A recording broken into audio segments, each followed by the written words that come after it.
truth.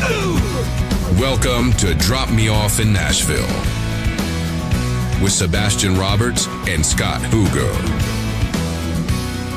Hey, welcome to the little show that could, and in fact, it still does. I'm Sebastian Roberts, and I'm along with Scotty Huger, my dear friend of more than 20 years. Hi, Scotty, everybody. what's going on? Shh. Yeah, you've been bugging me for a long time. All week long. All freaking week. You tell me how much you love me. I love you a lot. Now listen now. They need to know that you have been playing this on me for a week. Well, it's good for you. He tells me he's got a surprise. What's hair in Usually your chest? We can't keep secrets from each other, but he did. He told me about this special guest, and I don't know what's going on, but apparently I'm being set up.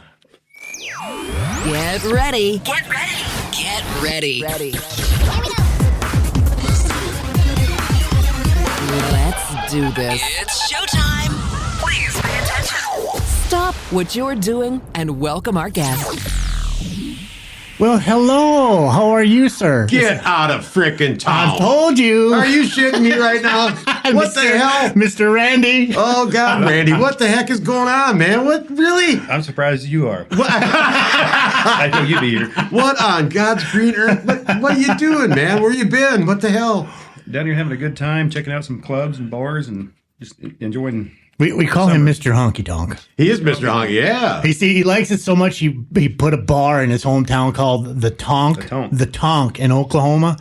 Really? I'm telling you, this bar is so cool. He's doing the same thing in Florida. He just bought something down by Clearwater and St. John's Pass, and what is it, Reddington Beach, Randy? Yeah, Reddington Beach. Ooh, Reddington's nice. It's gonna be Nashville in Right Florida. across the road from the beach, and it's going to be look like just like Music City. I'm going to have to go there. Gosh, I'm so excited. I'm going to have to go on a freaking Uber. We're gonna have to take an Uber, or we'll get a limo. Oh, limo. Let's get or take the bus. Take the bus. We'll take Randy's bus. All right. Oh, we can do that. No, you Well, God, Randy, man, what's been going on? What the heck? I've been staying busy, especially, last couple of years I've been really busy doing different things, investing in bars and clubs and artists and buying and selling and looking for houses and just staying busy. I gotta tell you something about this guy. He's never gonna tell you, but John or Bash, you already know because I've told you 1,000 times about Randy. Right. This guy, you guys, listen to me. He's one of the nicest human beings in the world. He'll give the shirt off the back to anybody. And the sickest thing about it is a lot of people is taking advantage of his kindness. And that's the thing that just sucks. But at the same time, it doesn't ever let him get him down. He just does it over again, and he helps somebody else. And he's one of the sweetest, one of the nicest, and one of the best friends that a guy could ever ask for. And Randy, thank you for showing up today. I know this is taken away from family time, but I really appreciate it. And I'm kind of crazy, too, because I always take them back. Well, hey, you know what? People that's make love. mistakes, and I've made millions of them. Make some today, make some tomorrow, I'll make some next week. And now you're jacking off a dead man. I made more mistakes than that. I mean, for really, right? But this is what's important about today. Drop Me Off in Nashville is the name of our show. Right. And when you get to Nashville, there's just things that happen. Some people can do it on their own. Some people are in the right place at the right time, and some people need help. And there's nothing wrong with that. And that's what a music investor is. And that's what Randy is. He is a music investor, and he has certain qualities. He has certain expectations. And those are the things I want to talk about today. And Bash, you had a music investor back in Minnesota. Yeah, well, yes, I did. Yeah. And he put $250,000 into you? $500,000? What was it? Well, I matched him. So and believe me, y'all, I believe this when it comes to an investor. If you can't expect somebody to invest in you if you're not willing to invest in yourself. Amen. I just believe that. Amen. So it won't work otherwise. When my investor came in, he caught a show I did through a friend of mine, Liquid, right? Yeah. And he approached me and asked me what it would take to cut a record. And I said, I don't know. I've never done it. I can cut one in the basement. That's call really Scott. all I could do, And so that's when we started fishing the record. And we came up with all these numbers. And believe me, you guys, when I tell you, it's expensive. It's expensive. I mean, I put $40,000 in the first record. Right. Or in the second record, I'm sorry. And that was just the first trip down to cut. Right. And so, I don't know if I should really go into numbers, actually. No, let's see if we could just say roughly. Just so they kind of have an idea, because remember, that was 10 years ago and things have changed. Yep. They might be more expensive. And the last thing we want is somebody to go, well, I heard on the podcast that it's this. Well, yeah. So I don't know what it's going to take right now, but I can tell you I personally have upwards of $350,000 in my career. Right. And the thing that I liked about when you called me, you said you're an investor, you said, he wrote the check, but I'm going to work harder than he's ever worked in a day in his life. And I know this guy's rich, but he goes, I'm never going to let him down. I said, John, if you never let that guy down, you have the best investor and the best partnership you could ever get into, because he knew that he put his money in the right place. That's what was cool. And that, I'm curious about something, Randy. Do you mind if I ask? Please. I got to ask, because I just happened across an investor. And so when you invest in a singer or a talent, is it because you found him when you were honky-tonking and you saw something in him that you liked? Or did they approach you and say, hey, I heard, do you expect artists to approach you about these things, or do you look for them? Well, it's coming every single direction. And you can ask any artist. I feel bad for these guys down on Broadway. These guys down there playing their songs. You got some drunk guy in the crowd that may be a real estate agent from Detroit, or he may be this, he may be a banker from San Antonio. He'll go up to these people and he'll promise them the world. Hey, here's my card. Call me tomorrow morning. I'm going to invest. You want to do this? I'm going to do that. And then they lie to him. Yep. When I go up to somebody, I say, I'm going to do something. I'm going to do every single thing I said I'm going to do. Amen. And that's the truth. Even if once it's done, I'm not even talking to him anymore. I will still finish whatever I said. And I've never had a contract with anybody. Never. Well, I have had one contract, and that went south. But I only had one contract my whole time. And when I just believe in somebody, I just believe in them. I believe in 100% of my heart. And if they screw me over, well, it's their problem, not mine. So I'll go on down the road. I'll keep making money. I'll keep doing what I'm doing, and it don't matter. Right. Wow. You see, because I never caught it from the investor side. He just showed up. When I went to Hollywood, he went to Hollywood. Right. From Cebu, from the Philippines. Well, think about it. You walked into that hotel to pay Ollie. Yes. Cash. Yes. Cash. Yes. Yeah, not a check. Here's cash, and we're going to take care of this today. That's correct. And we're going to do it the right way, and this is happening. Absolutely. And it meant something to Ollie, I think, because he was like, this guy's serious. Well, yeah, that or I was a drug dealer. Yeah. I mean, but I don't kill people who sell drugs anymore, seriously. The thing about Randy, though, Randy, when you start investing in somebody, do you sit them down? Do you put them through the ringer? Are you like, listen, asshole, we're going to do it this way? Or you go like, here's the journey, let's get started? Every single time this happens, the people I invested in, one of the guys I invested in, I put a lot of money into him, had a lot of faith in him. And actually, I quit dealing with him because his mother, he had a mom wanted to be a manager. Oh, dear. We'd head to the studio and we'd be ready to leave. And next thing I know, her suitcase in the backseat, like, what are you doing? We're going with you. And so I always tell them how it is. Like, and every artist I've ever brought to Nashville, I do the same thing every single time. I take them to a vocal coach, Judy Rodman. Every single person I've ever dealt with is wonderful Judy. Woman. Yes. Yeah, one of the best in town. And she works with them. I take them to do media training. Take them to a publicist. We do every single thing the way you're supposed to do it. Right. And sometimes it works, sometimes it don't. And it's always, I've always worked harder than the artist. And it should be the other way around. Just like we talked about earlier. Just like what you said, this investor gave your money. I'm going to work my ass off this guy. Well, I not only you do that, I know one other person that does that, but most people don't do that. The investor works harder, and that's the worst part. Wow. It's almost like the investor wants it more than the artist at that point. And I think I can't you don't see realize, that. artist, Mr. Artist person, you have a gift. This is a gift. You couldn't go out and find this if you wanted to. This is a gift. Do everything you can to take care of that gift. I mean, I got in a flippin' Winnebago and did a radio tour. Did we call it the cuckoo box because it was No. smaller? That's when I was living in when I was getting divorced. Yeah, sorry. That's a whole different. The cuckoo box. Listen, that's a different episode right there. But no, the Shaggin' Wagon. No, that's your minivan. The Shaggin' Wagon. Too many monikers. What did we call that thing anyway? The tour bus. The Bus-A-Bagel. Bus-A-Bagel, yeah. Yeah. Well, we And- plastered your name over the whole entire thing. Yeah, You ordered the 3,000 investor- hot dogs. The investor. Yeah. He wrapped the bus in the Unwanted Man record, and there was a big picture of me on the side of it in this chitty chitty bang bang looking thing. And you should have seen that thing in Hollywood in front of the Whiskey. Oh, they're probably going crazy. for 3 days. Yeah, that's you when know. TMZ showed up. Remember? Yeah, Pictures TMZ like was crazy. all over the place. That was really funny. But that was and we talked about it in the last episode. That's giving up the comforts for your passion. You know what I mean? I'm You're not going on a tour bus. No, I day drove. one. I drove the thing every mile because you're eating hot dogs and ramen, and be Yeah. thankful that you get to do that. Because somebody's putting 350 gas hot in your dogs. tank for you. I haven't had a hot dog since. Yeah, well, and somebody's putting gas in it for you. 150 bags of Doritos. Yeah, I mean, it was. ran from a tornado. Oh yeah, we just beat that one. That real bad one that tore up and killed a lot of people. I don't remember what state in we the South. were in. Oh No, my sorry, God, go ahead. man, we were right in front of that thing. We Anyway. made it to Nashville in time. I think that's when little Jimmy passed away. Yeah, sad. Or little Mel. Jimmy, Yeah. little another talent. So, Randy, do you really have like an aha moment when you like? Are you have 6 ways to the sun when you see these people singing, or you walk in, you're like, "Whoa, what the heck is going on right here?" I mean, most what time when I gets see them, I'm usually drinking. I'm honky tonking, having a good time. But I always go back if I see somebody I really like. I think, how good were they really? So I go back the next day and listen again. Yeah. And then that's when I approach them or they approach me, and that's usually how it works out. And the one thing about Nashville, you see the America's Got Talent, you see The Voice. I mean, those are a joke. The Yeah, real 100%. talent, 100%. The real talent is the raw talent you'll find right there on Broadway. There's more stars on Broadway than you'll ever put on either one of those TV shows. Amen. And that's where the people are at. Well, let's think about it. Let's talk about that for a second. How many different shows, reality shows, have been on the air over the last 20 years?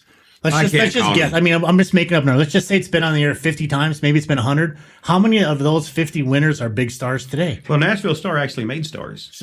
Remember when it first started? Yeah, you got Carrie Underwood. Miranda Lambert. There's not been a star. Sean Mayer. There's not been a star from The Voice. No? Nobody's become a star from The Voice. Nobody's America's Got Talent. To me, that's a joke. That's more like a state fair or like a talent contest. Right. And I think they're more worried about the celebrity guests that they have promoting them than they do the artists. Myself. Nobody else will watch it. I mean, Nobody else will watch it. It's a joke. I mean, and those shows you go to them, the stories that they tell is not true. Right. They're all fabricated. They script your life. That's who wants to hear that? Right. I You wanna had hear- a couple artists, right? On them shows? One guy working at Dawson Slade, he's 18 years old. He got signed to Warner Chapel at 18 years old. He's been on America's Got Talent twice, and they made him lie.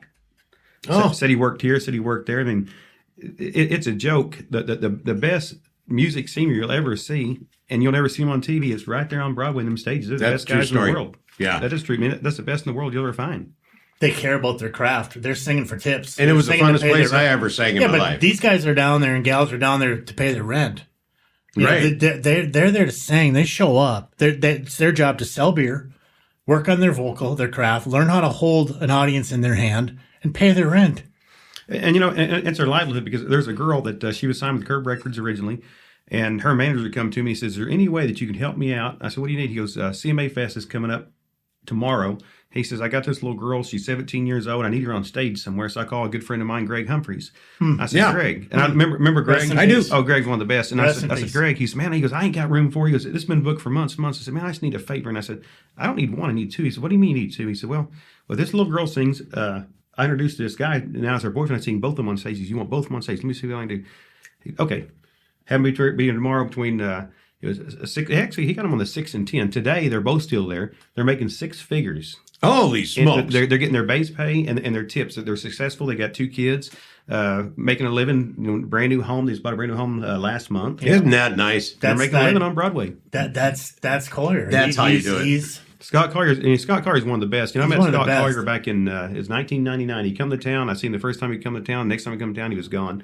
I come back to town. He's back in town. Yeah. And he went home, gave up, come back, and he's been there ever since. He's been there 28 years. He's been there a long 25 years. time. Yeah, 25 years. Him and John Stone and another person. The first person I ever met was, and I'm still dealing with him today. I work with him every single day, talk to him every day. Is Glenn Templeton. Oh, yeah. Oh, my gosh. The first time I seen Glenn was on stage. at Great Tootsie's. talent. Oh, And the first tour bus he ever rode on was mine. was your bus? It was my remember. mom's birthday. Oh. And so I took Conway Twitty's grandson, Trey Twitty, which was actually it's Michael's son. I took him, Glenn Templeton, and the rest of the band out to my mom's birthday and brought them back. Oh, And man. actually, this is very wonderful. interesting too. Conway Twitty, his first son Michael, is actually my cousin. He was married to my dad's cousin. Really? Yeah, they're in Arkansas. I think he's working with Taylor Lynn right now, and Yeah. they're doing the Twitty and Lynn show. Very it's successful. Good. It's very good.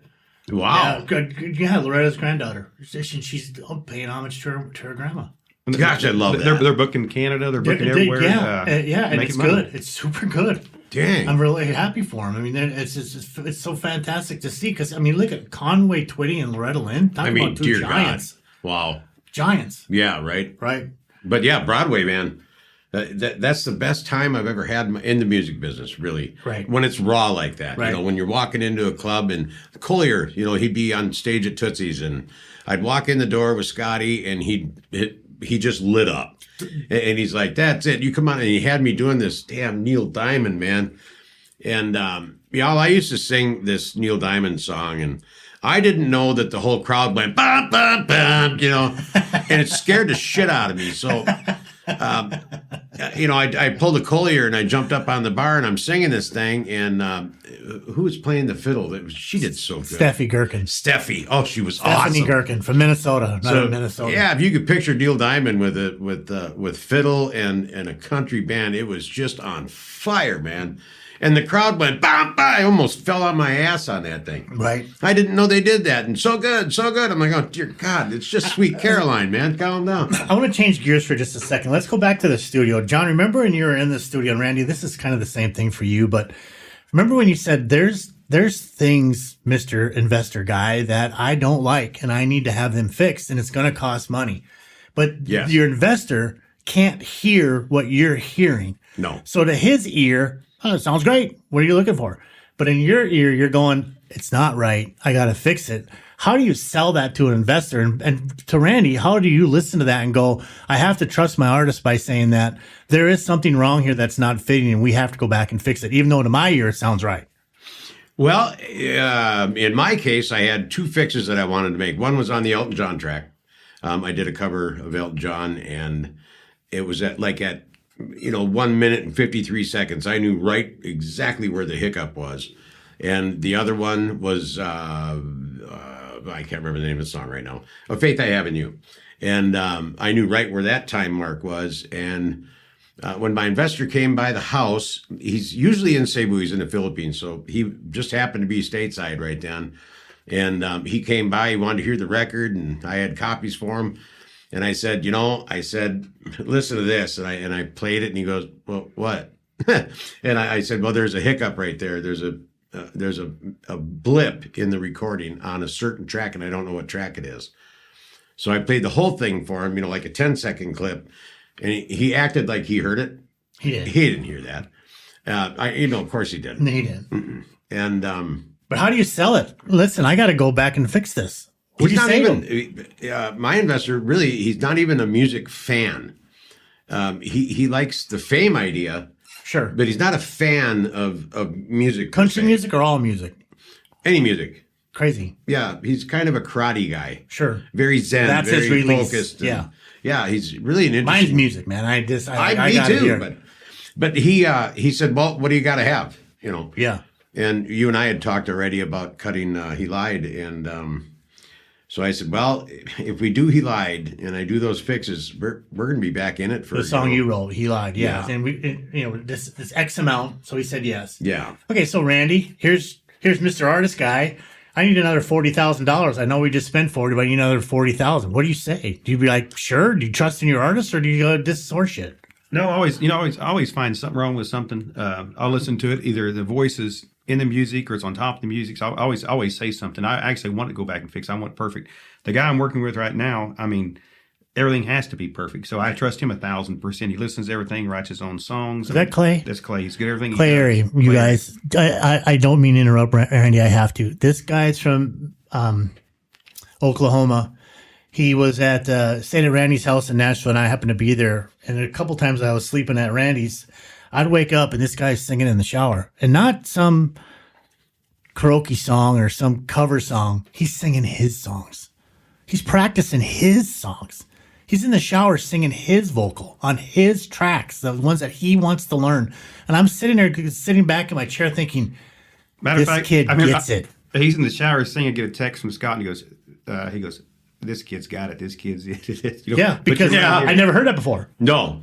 I don't hear that. You hear, you're singing along with the radio, or you're copying some guy that's already sold 1 million tracks, and you're trying to copy his vocal. Sure. This guy's in there practicing his songs that he's going to sell. Yeah. And I'm going to Randy because I know Randy's investing, but you picked right.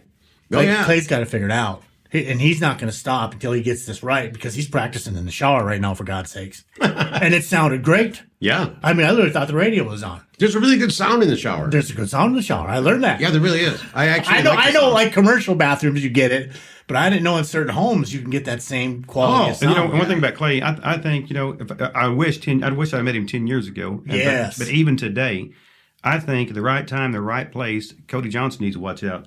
Yeah. He's got to run for his money, because he's so damn good. He's so talented. He writes his own songs. He looks good. People love him. Got charisma. He's got charisma. That's crazy. The girls love him. What's amazing is you walk in the bar and like nobody pays attention to him. So he walk in the bar, he's got a little cowboy hat on. Yeah. And skinny. He's tiny. Yeah, tiny little guy. Tiny little guy. So he gets up on stage and he sings, and here these women come. They come here, and not only the women, the guys are coming. The women up there wanting phone numbers, patting them on the back. Guys up, man, hey, you're a hell of a singer. I mean, 18 to 65. That's the it factor. That's what I was talking about. That is the guy. You know, when we talk about the it factor, y'all, that when if you've listened to the other episodes, and if you haven't, the it factor is something you just can't teach. We're going to get into that just in a little bit here. Let's take a break, a little short one, and we'll be right back with you. Here we go. Podcasters, it's time to level up your sound. Don't let your show get lost in the noise. You need exciting intros, powerful outros, and smooth transitions that keep your listeners hooked. That's where podcast production music comes in. From polished production elements to custom sound design, Mark Maynor is your audio production professional, delivering broadcast quality results every time. Call Mark at 727-609-7366 or visit podcastproductionmusic.com. That's podcastproductionmusic.com, and bring your podcast to life. Sound Pro, stand out. Podcast production music.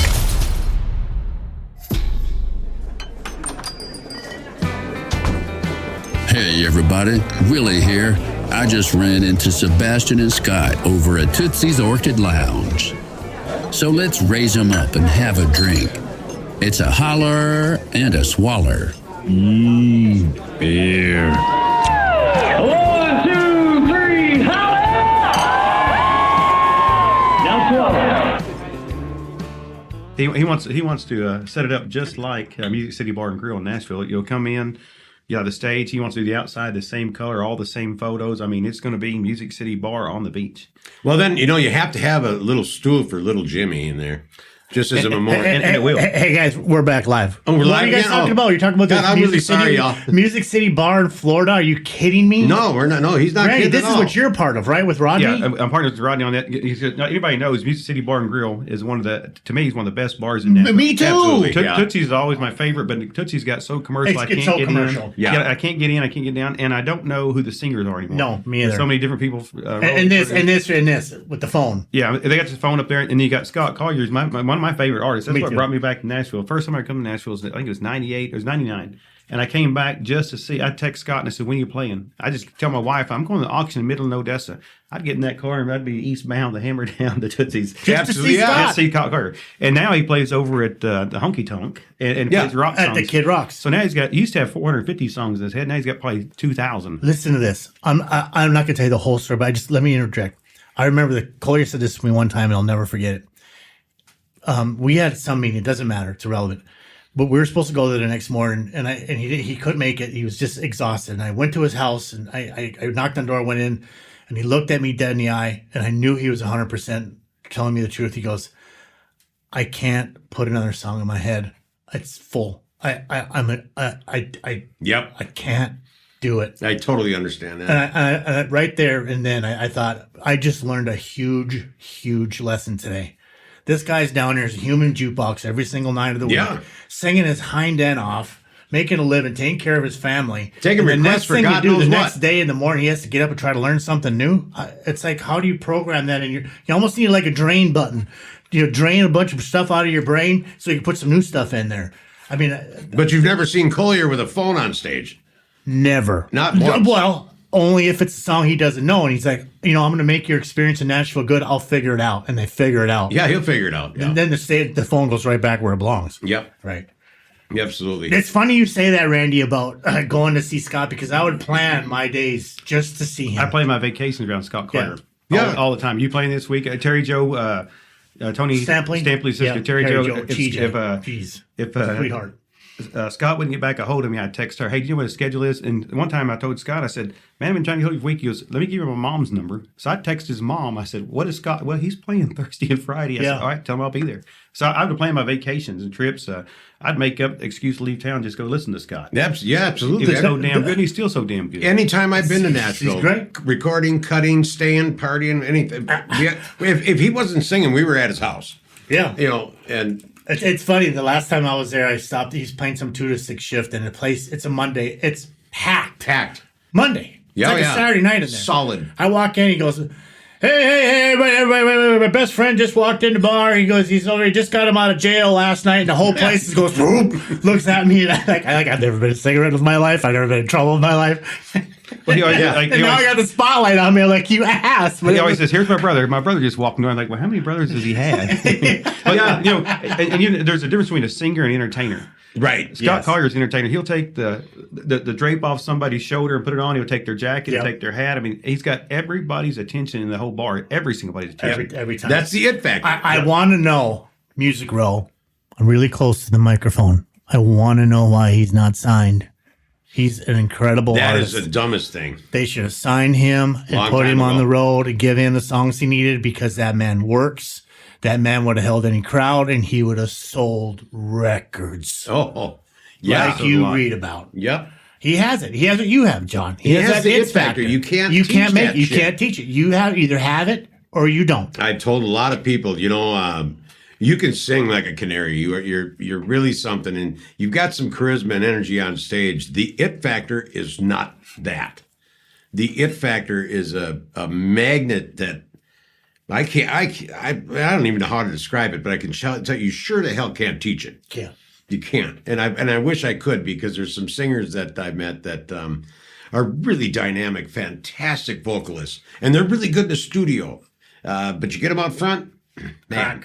Remember the girl I did Dress for the Rain with in Minnesota? Yep. Crack. Great singer. Yep. Fantastic. Shania Twain her butt off. Right. But you get her with an original song on the stage, that's it. Yeah, she can't do it. She looks fantastic. She can sing her butt off in a studio, but you get her out live, no. I got a question for both of you guys. What's the music industry like today, John? Oh. Is it different? You want to start? You want me to Just a start? blurb, because I'm going to ask Randy next as an investor's point of view. As an artist's point of view, what's the music industry like today? It's too cookie cutter for me. Too cookie cutter? I turn on the radio, I hear the same shit. What about you, Randy? What do you think? I think it's a shit show. And the reason I say that is, here's the weirdest thing about Nashville is you have a person that can sing and they can't find an investor. And then you have a person that can't sing and somebody's bringing them money. Like the biggest waste of money I've ever seen in my life. And then, kind of like TikTok. The labels now, all they care about is numbers. They don't care about music, kind of like the Grand Ole Opry. Grand Ole Opry don't care about music anymore. They care about who's popular, who's going to sell their $175 tickets. That's all they care about.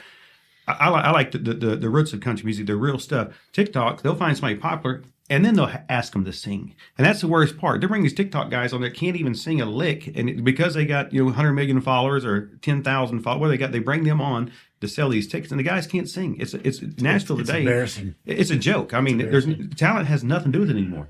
Right. You know what I wonder? And I'm not going to say names, but I know some executives high up at Sony, Warner Brothers, some of the best who's worked with some of the very, very best. They retired. All of them. I don't know if they were forced out. I doubt it, because they're so stinking talented, but they're all gone. They're probably disgusted. I mean, what's they're going on probably in today's country disgusted. music? Yeah, they're sick. You get artists now, and you've been in the studio with me, Scotty. When I cut a track, and I'm not tooting a horn or anything, but when you hear a producer tell you over the talk back, hey, that's it, we got it in one take. You've done something. And the problem I see with music right now is when the cats get in the studio, male, female, I don't care who they are. I don't care if they can do backflips on a stage. If you have to go back and fix and fly things around in Pro Tools and back up 5 mils for this and fly an S from over here, those of you in music understand what I'm talking about. If you don't know, you can fix anybody that sings off key. So now when you listen to something on the radio and you think, wow, that person has a really great voice, you're going to hear them live and go, what the hell did I just buy? They can't fix them live. That's the biggest problem is you hear them on the radio, man, these people sound so good, and then you go listen to them live, like, what happened? Yeah, what happened? You take Clay Airy. Clay Airy don't have auto tuners. He don't have mics in his ears. He's not doing that. He's walking out like Merle Haggard. Yeah, he's like capturing the crowd because he's good, raw, and that's what I believe in country. Somebody that can go out there and do something. You don't need auto tuners. You take. Well, I'm going to mention the name. The husband and wife. They do a duo. They sing on the radio, but they do the live shows. Right. Especially the ACMs or something like that. They can't sing. Can't sing. They're horrible. What happened? What happened is technology, right? And we're going to get into that in another episode when we start talking about AI and all this nonsense going on. Right. But it's almost as if they don't really have to have the talent anymore. Like you said, Randy, all they have to have is the freaking numbers. And that's what they're doing. It's a popularity contest. It's not about I'm going to tell you right anymore. now, you don't need, I'm not a songwriter. I could dabble in it, decent at it. I can get a line or two. I need another songwriter to help me. But I'm telling you what, you mentioned AI. AI will do everything for you today. It'll write a song for you. Oh, yeah. I've shown both of you guys how it works. It's going to take over. There's no way around it. It's going to happen. It's just like when Google came out. Everybody's like, what's going on with Google? And then the millennial, everybody's going to blow up. Yeah. It's just progress. It's progress. It's, it's it's not going to change. CDs took over tapes, and it's not going to change. It's here. A thumb drive, and I hate not having a CD. I like having a CD because number one, I'm at that show. I'm supporting that artist. I can pay for his fuel. That can pay for this. I want their T-shirts. I want their CDs. No, like Spotify. Most people have their own list they listen to. I don't. I've never had it. I ain't got time to sit there and do all this stuff. I'd rather have a CD, flip it in there, and listen to it over and over and over again. Matter of fact, the last CD I got, Tracy Lawrence gave to me. Oh, that's the last one. That last one I got. Oh, that's been a couple years ago. I used to say when 10 years ago when CDs were out, I would say to people, I'd say, come in the studio, spend $10,000, $20,000, whatever it's going to cost to make your record, and then go out, make some CDs, and sell them. Yeah. If you can't sell 5,000 CDs out of the trunk of your car and make $50,000 back and double your money and come back and make another, why would you think a record label's going to do it? You're in the wrong game. If you can't sell them yourself, you can't expect the label to go, let me put $1 million into you. It's not going to happen. I'll tell you, when I cut the second record, Unwanted Man, and even with It Is What It Is, Scotty, we had a ton of CDs. The two-tone cuts. Yeah. Yes. It is what Tommy two-tone. Right. And I didn't sell a lot of them. I didn't try to sell a lot of them. I gave a lot of them away because, quite honestly, nobody knew who I was yet in Nashville. It was great advertising. I thought you were crazy at first, and I went, oh, boy, this is something different. But, when I started coming back to Broadway and seeing Collier all the time and all this stuff, people would come up to me and go, hey, man, that CD, gee, just crime and Netley, man. Yeah. Well, thank you. That's great. Hey, my sister needs one, but, Right. And then, sales started to pick up. And with Unwanted Man, I wrote off, 5,000 CDs and then sold another 5,000, ordered another 5,000. But that's where, if people don't know who you are, it's like a circus carny, like we talk about, coming up to you going, hey, man, you really got to hear this CD. I can't wait to talk about the circus carnies. Yeah, I know. Let's take a break, you guys, and come back. Let's get into circus carnies because both of you, as an investor and an artist, have dealt with them. Oh, yeah, we have. You're tuned in to Drop Me Off in Nashville with Sabastian and Scott. I think they've been dropped off at a few Nashville bars themselves.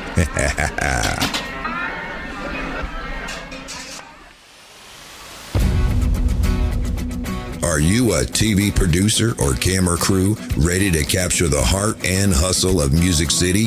Then we got your next hit TV reality show.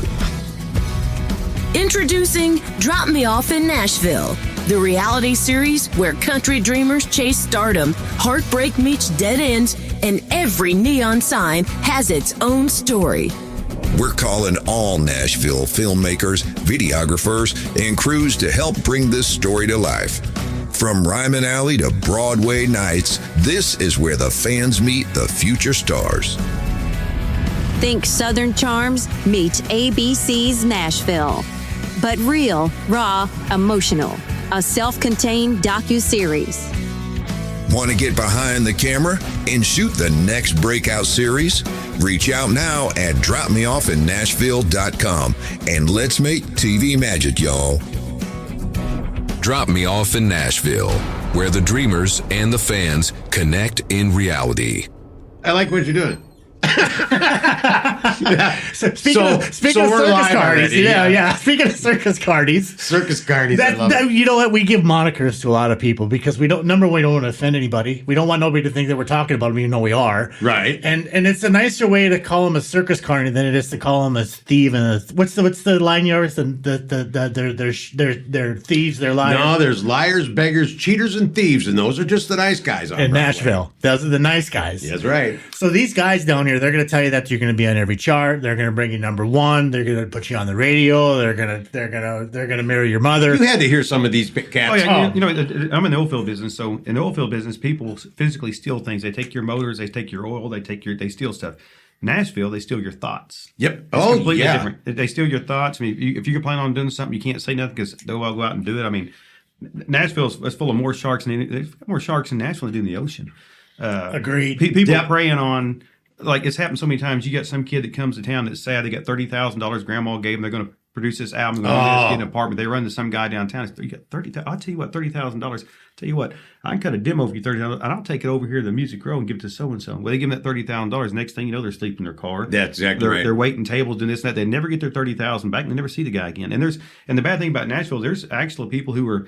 This is terrible. People actually had hit number one songs. People that were touring artists that are doing that to people now. They're in their older age and they're taking money from these people. I mean, I know 3 of them right now has took close to $300,000 from little individual people, from their grandmas, their moms and dads, taking their money. Oh my produce Lord! This album and they just walk. Like you take Clay Airy. Clay Airy, I've been working with him 5 years. And how I met him was through a shark.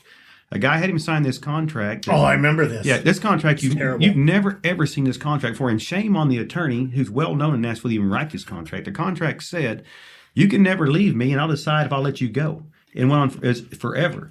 And forever? Yeah, forever. It's written in the contract. And Clay didn't have no money, but so we ended up spending close to $20,000 trying to get rid of this daggum contract. Oh. And yeah, we spent close to $20,000. The guy got him blackballed from a casino because he got hired at a casino to sing. Well, rather than singing at the casino, the guy set up all this stuff for a video, wouldn't let nobody on the dance floor. So then he got blackballed. And then, believe this? So I met him through the shark. So then he called me like 2 or 3 times, and I said, well, I can't really work with you, do anything with you because I met you through another guy. It's not right. But then I got to seeing the writing on the wall. So you know what? So me and him went ate supper one night, and I'm driving off, and he passes me. And I think, this guy's going down the road. It's hotter than hell outside. He's got a Suburban, don't have air conditioning. I said, you know what? Screw that shark. We'll teach him a lesson. That's right. So we're $250,000 later and still going at it. And sooner or later, it may not be this year, next year, Clay Airy is going to be a big star. Yeah. There's no doubt about it. I can't believe someone did that to him like that. It happens every time. I mean, yeah, I can believe it. You can believe it. Yeah, I can believe it. And Nashville's full of that. I mean, it happens every single day. And yeah, it does. So new artists coming to town, listen, we're teaching you something very important. This isn't grandma. This isn't your mom and dad or your uncle or your best friends that you see every Saturday down at the local bar and you're saying, no. When you get to town, it's you against the world. I call you a very small minnow in a big, huge ocean. So I used to hang out at Losers a lot, and I used to watch this. If a new guy come to town, all the sharks hang out there they'd all be like, got one. I can smell it. Yeah. They'd all travel over this guy. Next thing you know, one guy one night, I stopped him from doing it. There's a well-known songwriter. Asked him how much money he had. He goes, I got $15,000. I'll tell you what. He goes, $15,000. I'll cut you 2 demos. And I got this number one song on the radio. And he goes, I'll take you to so and so and so and so. And the guy walked off and said, look, here's my number. Call me. Don't do anything to this guy. Don't do anything till you call me. Next day he called me. He's like, what do you want me to do? I said, $15,000, you can make an album. You can make yourself 1,000 CDs and sell them for $10 on the stage and pay your rent and support yourself. Do not give this guy any money. Well, this guy's got a number one hit song. Oh, it doesn't matter. I said, it don't matter. I said, you got to live. I said, if you give him your $15,000, how much longer can you live in Nashville, Tennessee? Because I'm out of money. I said, don't give it to him. I said, do it a little at a time. So I introduced him to, as a matter of fact, at that time, I had a deal going where it's $9,000 what I charge an artist. Yeah. And that gave him a photo shoot, a video, 6 songs, and 1,000 CDs. And I say, well, we can't afford $9,000, so I'm going to give you 1,000 CDs, and you're going to pay yourself back. You sell these for $10, you give some away. That was my advice. Yeah. And you know what? Yeah. And also included 500 8x10s. I said, sign these, sell them for $5. You get 100% of your money back. Get your money back. Do this. And that's what I've done with the guy. You know what? He's on a stage on Tootsie's. He's been there since 2008 or 9, 6 figures. Yeah. Working every single day. But that's how it works. Yeah. That's how it should work. Don't listen to them. If they tell you they're going to put you on a chart, let me explain this to you real quick in a short story while I'm awake. There isn't a chart. It don't matter. It's something they created on an internet, and it doesn't matter what it is. Billboard, media based. It doesn't matter.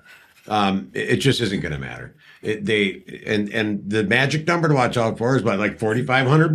Yeah. Look out for that one. Yeah, what? 1,500. Set up a website for you, $2,500. 1,500 is a good one. Yeah, it is. Like something Bobby Bones said. And I'm shocked he still even have his job. He said the way that the charts work these days is This guy calls this guy, hey, you got the number one last week. He goes, let my guy have one this week. Yeah, no, he's right. And that's exactly how it it works. Surprised you get fired. That is exactly how it works. You tell me today. But God bless Bobby for saying that. I mean, think about it. He's telling truth, and he's right. Yeah, you tell me today how many people pick up their phone and call the radio station and request a song? Nobody.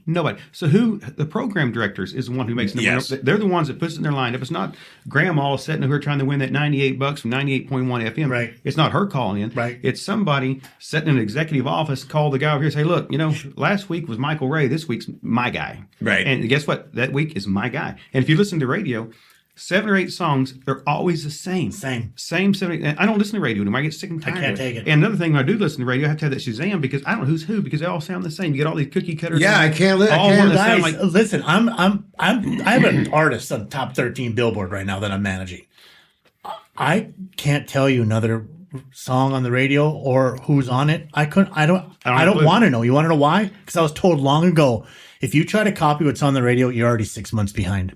Well, yeah, and when you say cookie cutter, it is. I don't turn on the radio anymore because when I did, they all sounded exactly alike. All of them. You got your Brantley Gilbert. Everybody all copied Brantley Gilbert. Everybody is the same. So I'm just saying, who's this? If the radio don't tell me who it is, I don't have a clue who's singing. Yeah, and if you say "girl" one more time in a song, I'm going to jump in a truck and I'm going to come down there and slap you like a redheaded girl, truck, beer. Girl, truck, beer, tractor. Oh, shut up. I mean, but think about it. When those did come out, the best sang them and sold them perfectly. Yeah, now everything is just a copy. It's all been done already. It's done. I mean, the dog can't die again. Stop. No, the dog can't die again. Okay, so we got to do 2 things. Number one, tell me Sebastian, tell me your very favorite place to go in Nashville. Where is it? Tootsie's.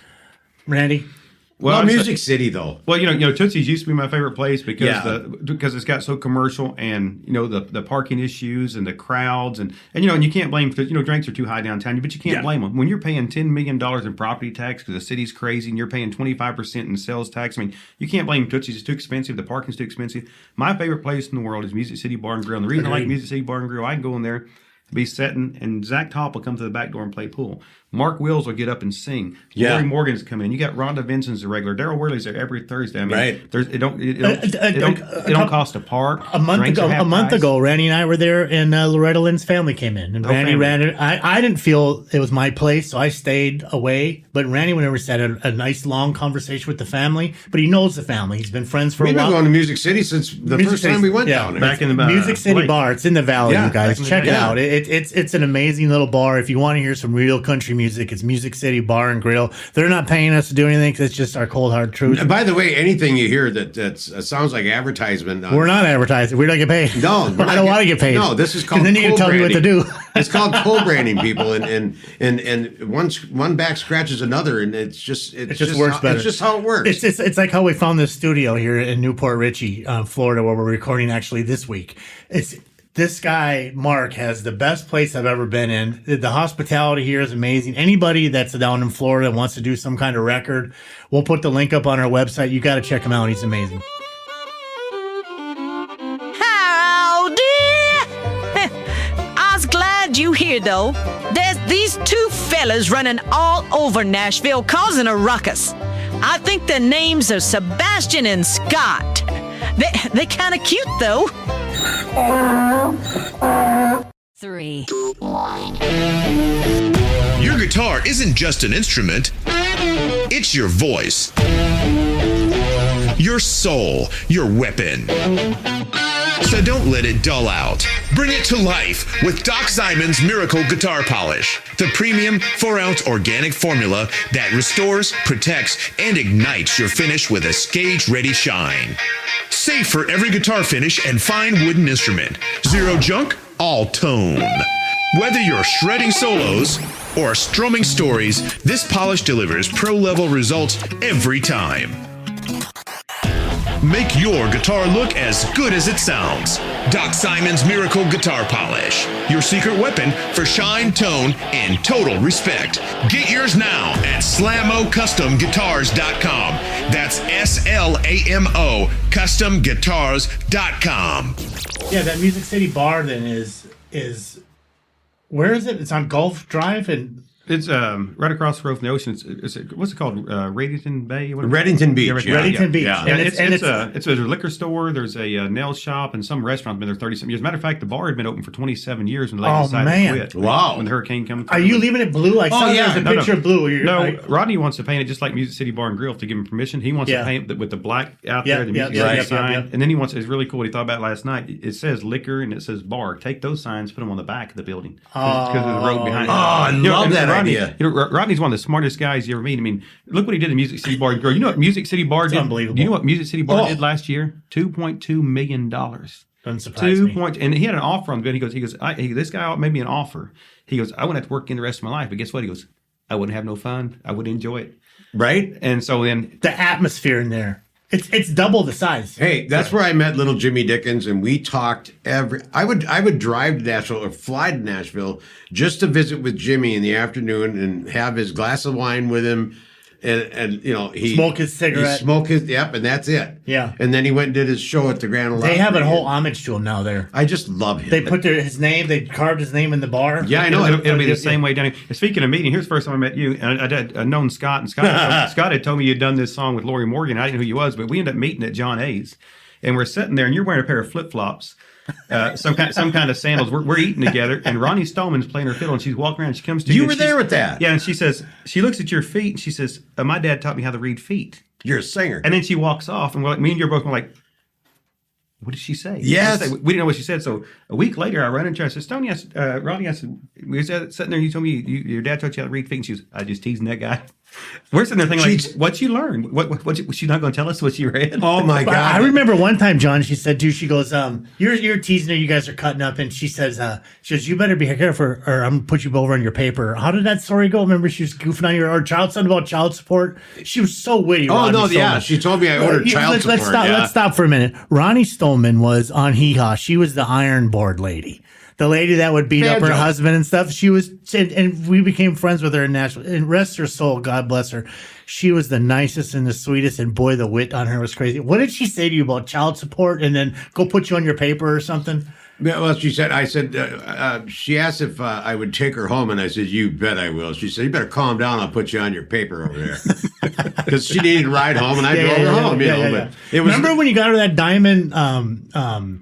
That diamond for the record player, the diamond needle. Yes, Ronnie has an old Victrola, and I'm talking really, really old. Actually, her grandfather worked with Edison. Yeah, the cylinder. And so the first, it's a cylinder. It looks like a toilet paper roll of recording of the old walking cane, and she has it in a shoebox wrapped in toilet paper. And she brought out this Victrola, and she played it. She had to hold the horn on it. The horn was on to make it play. Right. And I was like, my God, I'm listening to history, and I don't even know what I'm hearing right now at all. I mean, I want to appreciate it. What the hell am I listening to? Right. Well, my granddad worked with Thomas Edison. I said, what? What?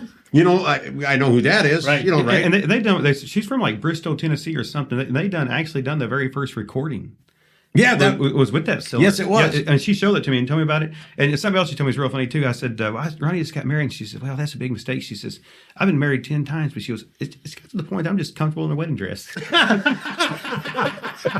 I love her. Rest in peace, Ronnie. Oh, God, I love her. What a sweetie. Oh, my Can you God. believe how wonderful she was? Yes. Every time. She was never rude. She was just so one time sweet. we were at John A's. I love John A's. I love John A's. And she comes over to my table. It's a liquor store with now. with the frickin' banjo. And she goes, come on, let's go outside. You and me are going to make music. All right. Who am I to say no to Ronnie flipping Stoneman, right? So exactly. We end up outside in the back where I like to smoke anyway, and she knows that. So I'm out in the back, and she pulls out this 85-pound banjo. For the love of God, it's heavy. And she starts playing House of the Rising Sun. Yeah, watch this. I'm like, oh my God. She says, honey, I think we need to go in the studio with this. And she starts picking it. And I went, oh, dear God. She knows rock and roll. You guys, I literally record Hee Haw on my TV so I can watch Ronnie Stoneman. I love that woman. There's something wrong with her. you. How can you not like Hee Haw? Oh, I know. Come on. I know the younger guys you probably don't know, but it was like this comedy skit show that they'd have all these different singers and artists would come on and they do these skits and it went on for years, like 14, 15 years. Oh my God, they had a lot of huge. Oh, you know, when I was a kid, how I got into country music was my mom was a country music fan. She had those country weekly magazines stacked up a mile high. She chased down Ernest Tubb one time on the highway to get his autograph. But my cousin owned the Ken Lance Sports Arena in Ada, Oklahoma. So he had Hank Jr., he had Mo and Joe. So we'd go down. That's our summer vacation. We'd drive 115 miles. We'd stay there 2 or 3 weeks, go to the rodeos every weekend. Wow. Matter of fact, Toby Keith used to work for my family in the rodeo that'd business. be fun. Oh, we had a blast. Oh, you used to have dinner with, or lunch and breakfast with Toby. That's really weird. A friend of yours, like a friend. Yeah, Toby was a friend of mine 3 years ago. Before he even announced he had cancer, it was in February, and so I walked in his little restaurant. He's there, and first thing he just calls me over. We sit down, we talk an hour and a half. Never talked about music. Never talked about nothing. We never talked about music until we go over to the fountain drink. I'm fixing to leave, and he said, "Well, you still married to Ashton Shepherd?" I said, "Yeah." "You still got the buses?" "Yeah." We talked just a few minutes. When I left, though, my sister. He stayed at our house several times when he's like 15, 16 years old. So I called my sister Sue, and I said, "Sue," I just ate lunch with Toby. I said, "Something about him ain't right." I said, "He's gray in the face." I said, "I think he might have liver cancer and lung cancer. Something ain't right with him." 1 month later, he announced on Instagram that he had stomach cancer. Oh, and when everybody's going to die. But when Toby Keith died, Oklahoma, it was a sad day. It was a sad week. Every single body was sad. I remember when Elvis died, I was in Walmart in 1978 or 79. And the manager announces on the radio, on the speaker, Elvis Presley just passed away. There's people crying. Oh, yeah. Or shopping carts, the same way Toby was. I had two stories about Toby. Number one, I was at Losers. He was behind the bar in the corner, and I sat there, and I didn't treat him like a star, even though I was flabbergasted. Yeah. He was drinking a beer, and I just kind of stood there, and I wasn't bothering him, and he was visiting, and he kept looking at me, but he wouldn't say nothing. But I didn't bother him. I wasn't like, "Oh, Toby Keith." I just let him be him.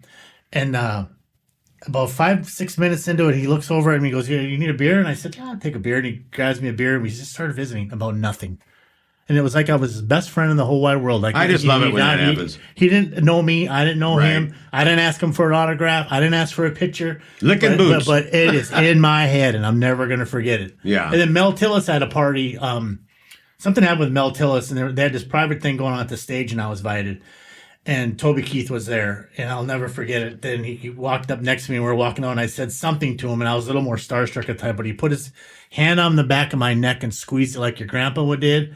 He goes, "I'm glad to have you as a fan," or something like that. It was just something really sweet. Yeah. But that's when you know the guys who get it, and then the people who just don't get it. They don't realize what a gift that they have, that they made it in the music industry. And it's so apparent. It sticks out like a sore thumb when you don't treat people that. It's 3D. Yeah, it's 3D. I always tell the artists I work with, even my friends, I tell them, I say, if we walk into a bar and you see an artist, don't go up to him, "I love your song," don't ask for an autograph. Accidentally talk to him. Like saying, talk about Blake Shelton. He's been getting all that rain. You can talk about, "Hey, how's your wheat doing? How's your rye doing?" That's right. And they'll talk to you every time they see you. If you go up and you gurm them, you want the autograph, and you're wanting the fan, they ignore you. So the best thing is exactly how you do. You sit there, ignore them, and let them approach you, and then you got a friend for life. And that's why we went to John A's. Yeah. I love, John A's. Pardon me. I went to John A's multiple things. Number one, the twice baked potato. Oh. And they had real chefs there, didn't they? Real food. They had the best pasta I've ever eaten in my life. And that cocktail shrimp. Oh, geez, you got that every time, Bash. And then they took it. First of all, after he passed away, they turned it in some, I don't know what it was, some New York style restaurant. Go and they have like little designs on it. That didn't last. That didn't last none at all. No. Now it's a liquor store. It's a liquor store.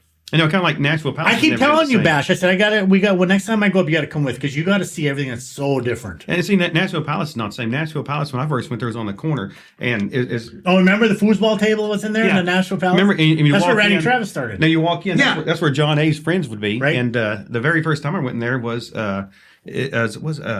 Rodney's hero, Vern Gosdin. So Vern Gosdin, and he just had a stroke, and he come to my table. He's playing with this little tape measure, going back and forth. He's drooling, almost gets in my food. And he'll suck it back. I'm like, oh shit!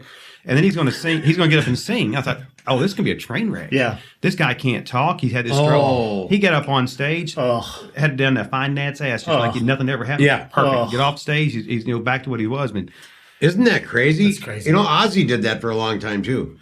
He couldn't make a fried egg by himself. Hey, met our friend Terry Nails and Yeah. Ozzy. We're going to talk about him in an episode. We have a good friend that worked for Ozzy Osbourne for many years. I can't wait to talk He's a about bass Terry. player, Nails. yeah. Terry is a gem. Hey, let's wrap this up. Let's get Randy out of here. He gave us a gracious amount of his time. His family's here with him on vacation. Yeah, no, now we're going to go hang out. Yeah, let's go hang out. And You can't just tease me, make me go to work. No, we got to have at least a beer They with wouldn't him or let us back in something. the studio. We're going to a bar. Oh, yeah. Okay, well. Wait out. Mama's here, the house. Mama's in the house. Designated driver.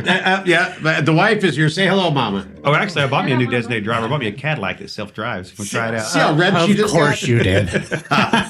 Listen, y'all, it's been a great time. Yeah, having Randy, you. thank you so much for taking And Randy, the time I love for you. us. Well, we're Good going to to see hang you out again. for real now, see? Yeah, good Thanks, to have brother. everybody. Thanks for everybody coming and listening to us tonight. And next Wednesday, we'll put another one up. What It do you could say? be this morning. You don't know. Hey, do I bring another guest or no? When? Next week. Nah, let's Well, You know let's just find out. let's find out. All right. Thanks for joining Sebastian and Scott. Don't forget to like and subscribe to join the Drop Me Off in Nashville family. Engineering and production provided by Podcast Production Music. Well, Nashville, can't thank you enough for all the time. Y'all come back now. Here?